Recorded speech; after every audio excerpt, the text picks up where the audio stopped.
Good morning children. Till now we learned the different life processes.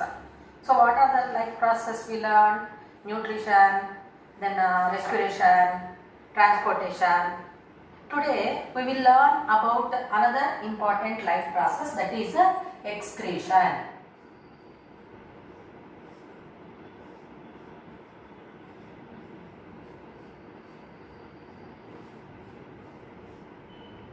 Excretion. We know that different activities are going to happen, so which we call them as metabolic activities. Means what? Whatever examples I gave just now: nutrition, digestion, respiration, excretion or reproduction. So all these are said to be metabolic activities which are going to happen in all the living organisms from birth to till die. Okay children, so now in that process so many materials are going to be produced. Some are needed and some are not needed, and these unwanted materials whichever are produced in respiration. For example, you can take in respiration, what are the waste materials produced or products produced? Carbon dioxide and water vapor. Water vapor. Photosynthesis, whichever is happening in plants, photosynthesis happening in plants is going to produce starch, oxygen, water vapor, water, etc. Is it clear to children? And in our body, all living organisms, in excretion,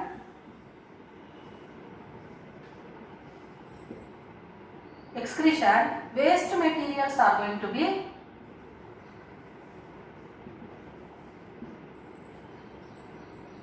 produced. So what will happen if all these materials are going to be carbon dioxide or water vapor or waste materials which are produced in the metabolic activities. Suppose photosynthesis, if we take, these materials are useful, but carbon dioxide, water vapor or waste materials like undigested food material and extra salts, all these are not needed for our body. Is it clear to children? So if they store in the body, what is going to happen? So the body cannot get the cells which are present in the body, they cannot get space and they cannot do the cellular activities. Why? Because needy materials are not taken up by the cells. So what is the reason means all the cells are filled with unwanted materials only. So what is going to happen because of that means the space will not be there for them to take the needy materials. So that is the reason here the waste materials have to be sent out of the body. That is happening in the process of excretion. What is the importance of excretion? Why the organisms have to eliminate waste materials? So just now I said they are not needed, unwanted materials are not needed. So they have to be sent out of the body. If they are staying in the body for a longer period of time, for example water whichever is produced, if it is stored, it is accumulated in different parts that results in serious health problems. Apart from that, the excretion is going to help in maintaining homeostasis.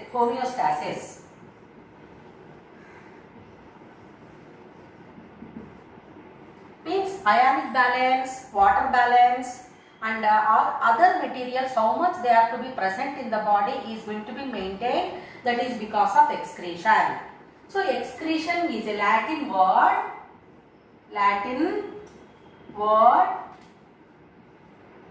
which means, that is ex, means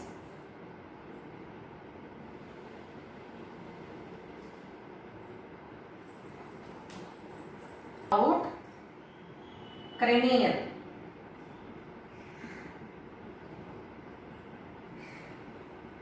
Shift. Cranial means shift. Means what? The waste materials produced in the body by the different cells during metabolic activities are going to be sent out of the body. In what way? The blood is brought to the kidneys for purification, where the waste materials which are present in blood are going to be eliminated by the kidneys. To learn in detail how the process of excretion is going to happen in human beings. Excretion in human beings. You know the different organs which are associated with excretion? Yes, you are right. So, a pair of kidneys. A pair of kidneys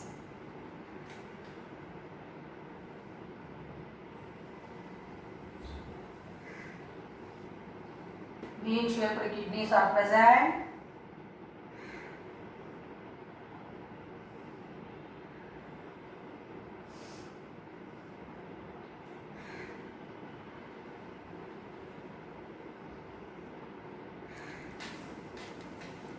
And a pair of tubular structures which are given from kidney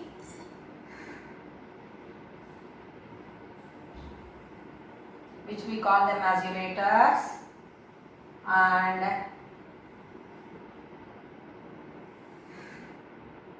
a bladder like structure called urinary bladder. So now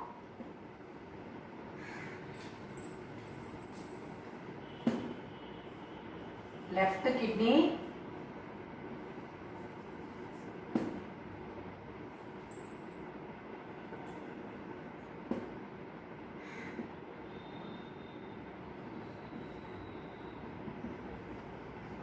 right kidney, and these are blood vessels and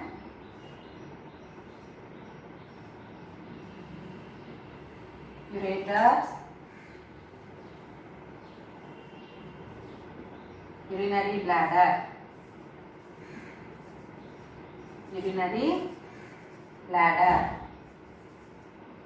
and there is an opening where it helps in sending out the urine from the body.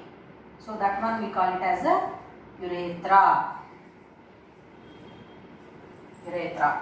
So now these are the kidneys and blood vessels, ureters, then urinary bladder and urethra. To study the structure of kidney in detail, we have to perform an activity.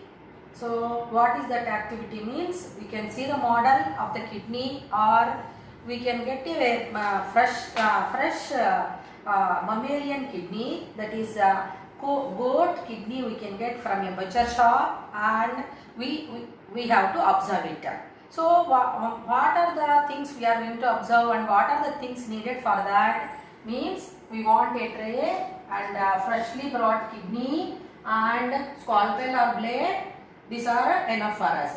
So now if we have to drain it, we have to wash the kidney thoroughly with water and we have to drain it so that there will never be any blood. And if we observe it, what is the color means? It is a dark reddish brown.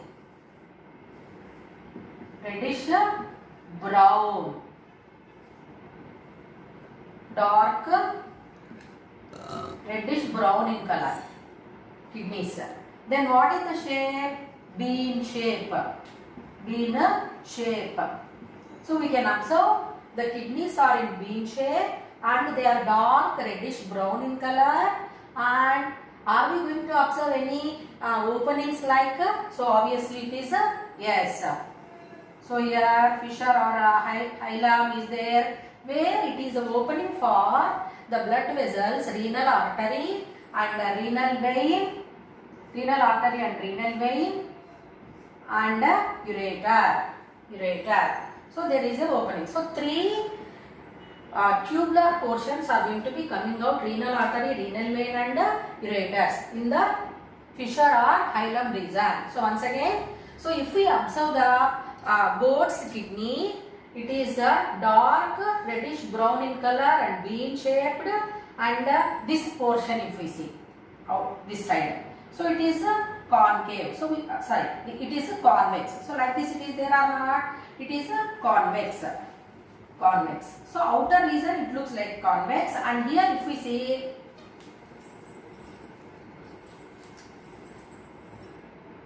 it is like this. So it is concave.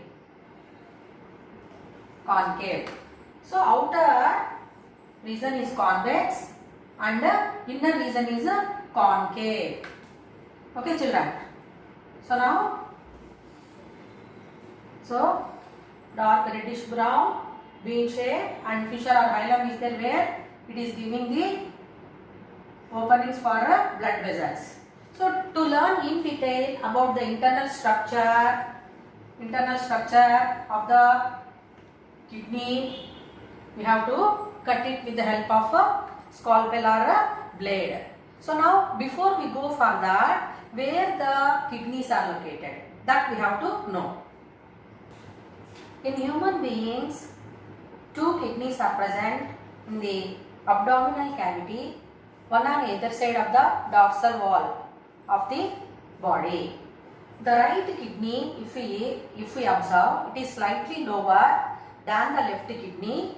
What is the reason? That is because of the largest organ is present here, the gland is present, that is liver. To accommodate liver, the right kidney is slightly lower than the left kidney. Is it clear to you? Then the kidney is bean shaped,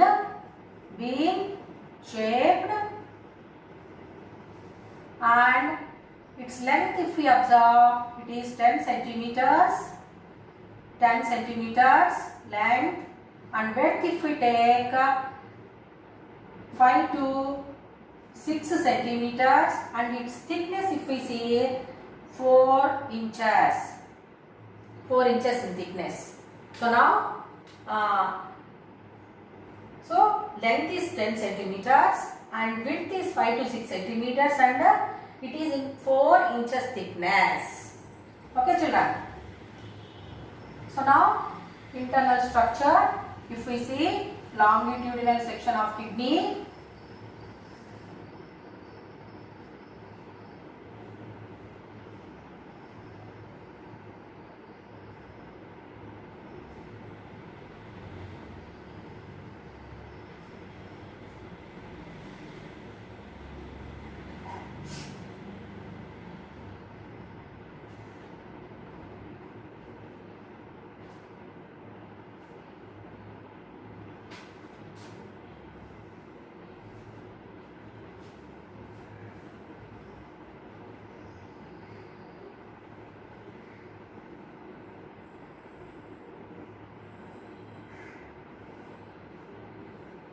already we discussed outer concave region,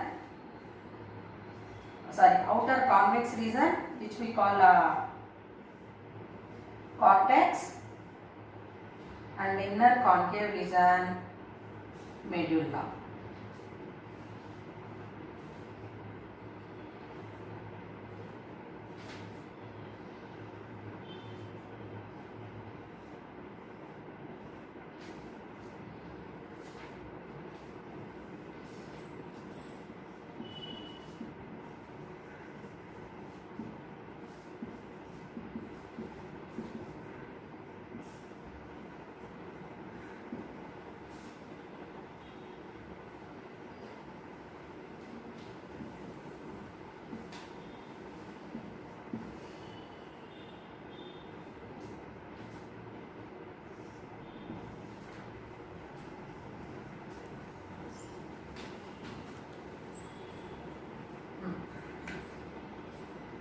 The internal structure of kidney is going to make you to understand.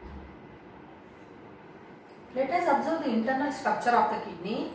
So now outer region cortex, and it is dark in color, and inner region is pale in color, which we call it as a medulla. And we can see here structures, calyces, we call them as renal calyces, and there are blood vessels, renal artery and renal vein. So what are they doing? Renal artery is bringing blood for purification to the kidney, and renal vein is carrying pure blood back to the heart. So now this is ureter, whichever is going to eliminate the waste materials in the form of urine after the filtration. Now this region calyces, if we see enormous number of thread-like structures, which we call them as nephrons. Nephrons are, each kidney is made up of more than 1 million nephrons. That is, each kidney is made up of more than 1 million nephrons. 1 million nephrons, that is 1.3 to 1.6 nephrons. So these are microscopic units. Means what? The kidney is made up of that many number of nephrons. These nephrons are going to help in filtering the blood and removing the impurities. So the structure of the kidney, how this structure the kidney got means that is because of nephrons and the functioning of kidney. So what is the function carried out by the kidney? We know that it is helping in eliminating the waste materials from the blood or removing the waste materials from the blood. So the nephrons are called as structural and functional units of kidney. Structural and functional units. Structural and functional units of a kidney. So once again, outer region is dark and it is cortex. It is called as cortex, and the inner region is called medulla region. So in the medulla region we observe large number of nephrons, and these calyces like structures we call them as renal calyces, and there are blood vessels, renal artery and renal vein, and a tubular portion called ureter, whichever is going to send out the urine, pass out the urine to the urinary bladder. And the nephrons are made up of minute blood vessel. Nephrons are the units of kidney. So it is 1.3 to 1.6 nephrons are present in each kidney, and kidney's function as well as structure is because of nephrons. So that's why we call this nephron as a structural and functional unit of kidney.